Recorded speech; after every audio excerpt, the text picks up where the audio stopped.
अस्सलाम वालेकुम नाज़रीन, आप देख रहे हैं एक बात और मैं हूं मिस पासी और आप सबको अपने डिजिटल प्लेटफॉर्म पे खुशामदीद कहती हूं।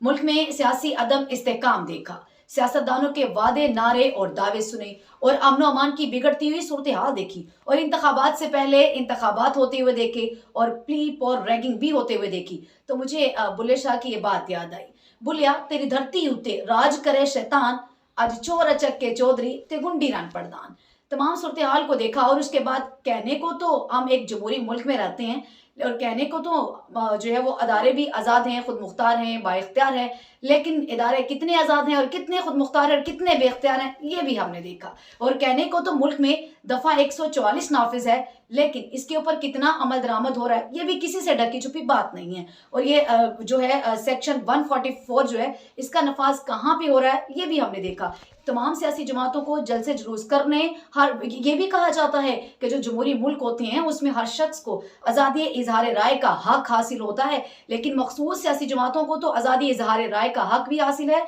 इंतखाबी मुहिम चलाने का हक भी हासिल है और अपनी आवाज़ आवाम तक पहुँचाने का हक भी हासिल है और अपना मंशूर आवाम को बताने का हक भी हासिल है, सिवाय एक जमात के जो अब जमात का जो है वो वजूद तो नहीं रखती, लेकिन उसके जो आज़ाद कैंडिडेट्स हैं उन्हें भी जो है वो इंतखाबी मुहिम चलाने, बाहर निकलने और अपनी आवाज़ आवाम तक पहुंचाने की किसी सूरत भी इजाज़त नहीं। कहा यह जा रहा है कि दफ़ा 144 जो है वो सिर्फ पीटीआई के नुमाइंदों के लिए लगाई गई, पीटीआई के जो वोटर्स थे, सपोर्टर्स हैं, उनके लिए लगाई गई, क्योंकि उनके जो बानी पीटीआई है उन्होंने ये पैगाम दिया कि इतवार से संडे से आप भी अपनी इंतखाबी मुहिम शुरू करें। कहा यह जाता है कि इंतखाबी मुहिम जितनी ज़ोर शोर से होती है तो आवाम का जो मोराल होता है या फिर वोटर्स होते हैं, सपोर्टर्स होते हैं, वो उतना हाई होता है। लेकिन अभी हम देख रहे हैं कि आवाम में सियासी इंतखाबात के हवाले से जो दिलचस्पी है वो अदम दिलचस्पी में बनती हुई नजर आ रही है। उसकी वजूहत ये हैं कि कभी तो इंतखाबात सिक्योरिटी खदशात को मद्देनजर रखते हुए ये जवाब बनाया जा रहा है कि इंतखाबात होंगे भी या नहीं होंगे,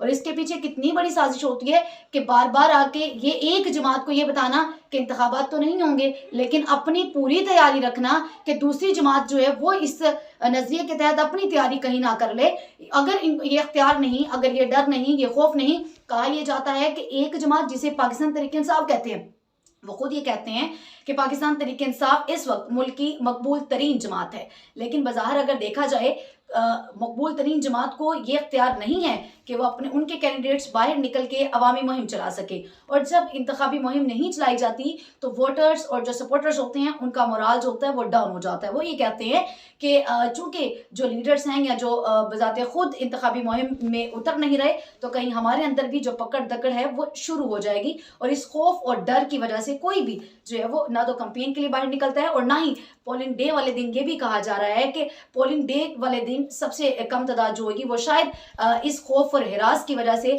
पीटीआई के वोटर्स उस तरह ना निकल सके जितना उनका वोट बैंक है। तो इससे डायरेक्ट या फिर इनडायरेक्ट फायदा एक ही जमात को होगा जिसे इस वक्त पीएमएलएन कहा जा रहा है। और ये भी कि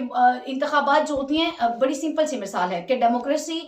is the corner stone of free and fair elections को ये कहा जाता है कि free and fair election is the corner stone of democracy, यानी कि साफ और शफाफ जो इंतखाबात होते हैं वो जमहूरियत के लिए रीढ़ की हड्डी की हैसियत हासिल रखते हैं। और जमहूरियत क्या होती है कि जमहूरी आम जुबान में ये कहा जाता है कि जमहूरियत से मुराद अवाम की हुकूमत अवाम के लिए और अवाम के जरिए से होती है। इस वक्त सिर्फ अवाम तो नजर आ रही है, लेकिन चूंकि जमहूरियत कहाँ से हो रही है और जराए कौन से हैं वो किसी से भी इस वक्त जो है वो ढके छुपे नहीं हैं। तो इट्स मीन कि ये जो आपके जहन में ये ख्याल में ये बात हो कि हम एक जमहूरी मुल्क में रह रहे हैं तो ये किसी सूरत में इस वक्त जो है वो काबिल कबूल नहीं है। हाँ, इसको एक तरीक की हद तक जरूर कहा जाता है। और इंतखाबात साफ होंगे शफाफ होंगे ये भी सिर्फ एक बयान की हद तक है, ना तो साफ है और ना फिर शफाफ है। इंतखाबात कराने वाले ये कह सकते हैं कि इलेक्शन साफ है शफाफ है, लेकिन हर बच्चे से लेके बुजुर्ग से लेके अब सिर्फ एक बाशौर या फिर ज़ीशौर बंदा ही नहीं बल्कि बेशौर इंसान भी ये कह रहा है